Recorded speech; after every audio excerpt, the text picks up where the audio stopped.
Então eu sinto que uma coisa para mim não está casando necessariamente junto com a outra. Uma parte que foi apresentada para mim, ela não está casando com outras partes. Então, e como eu disse, fica muito rápido. Então essas criaturas, elas eram desse jeito, elas saíram para atacar. Qual é o objetivo delas? Por que elas estão ali atacando?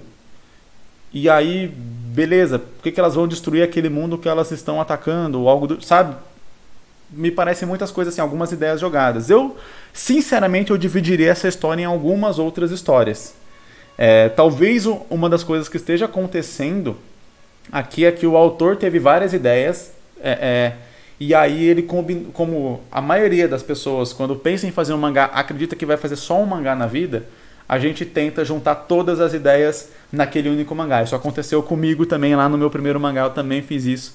E a história acabou virando ali uma salada de fruta com várias coisas. Inclusive, esse é um dos pontos que eu menciono, que eu vou mencionar no evento que vai rolar aí semana que vem no canal, do qual eu falei aqui no início do vídeo. Esse é exatamente um dos pontos que eu vou citar, que é quando a gente tem um monte de ideia, junta tudo numa história só e acaba ficando uma coisa meio confusa que talvez a gente nem tenha capacidade de conseguir contar ali de fato.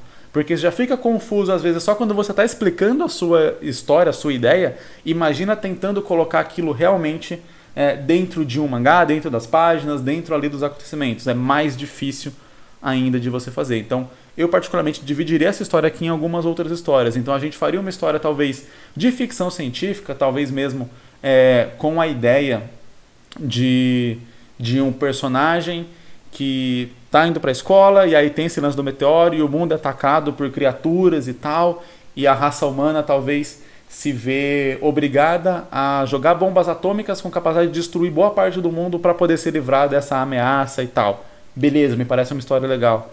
A história onde o protagonista pega uma espada e aí ele tem que usar essa espada que gera um escudo e o mundo é destruído por criaturas também pode ser uma outra história, talvez uma história com uma pegada mais medieval, mais de magia mesmo e tal, e aí englobar realmente isso. A gente pode ter o mesmo mote, né, das duas histórias, de serem criaturas, no caso as primeiras vindas do espaço, então deixando realmente uma pegada mais de ficção científica, e aí a gente usa a tecnologia humana contemporânea, real, e numa outra história talvez realmente mais focada nesse mundo de magia, então nesses mundos mais medievais, onde essas criaturas elas podem vir de realmente tipo de uma outra dimensão, do submundo, realmente de uma parada que combina mais com esse contexto de magia, de feitiçaria, e aí onde a gente pode ter sim uma espada lendária com a magia protetora e tal, e aí funcionar da mesma forma.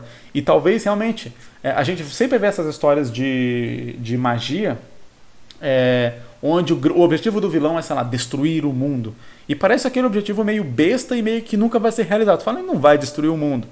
E aí numa história onde o objetivo do vilão é destruir o mundo e ele consegue de fato destruir o mundo e o personagem consegue se defender, mas nesse processo tipo, ele defende só ele, sei lá, mais uma dúzia de pessoas e o mundo realmente foi destruído, seria um final ali interessante, meio chocante, tipo, cacete. Não é que o vilão destruiu o mundo mesmo, não é que ele conseguiu destruir o mundo.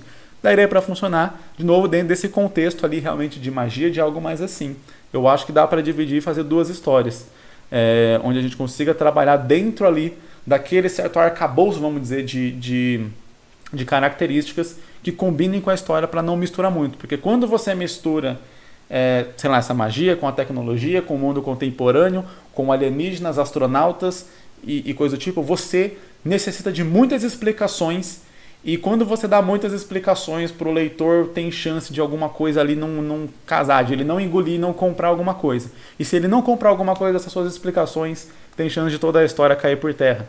Então, tentando deixar ali uma história mais fechada, mais centrada ali, sem expandir para muitas coisas assim diferentes, você consegue contar uma história melhor. Eu sinto que você consegue contar uma história melhor quando ela é mais centrada. Principalmente quem está começando, né? Quem está fazendo ali o seu primeiro mangá, sua primeira história. Quanto mais fechada a história, mais concentrada ali dentro de um conjunto de regras mais específico, mais tranquila para você conseguir contar essa história e contá-la de uma maneira boa, para focar no que importa de verdade, que é em contar uma boa história e tal, e seguir com isso.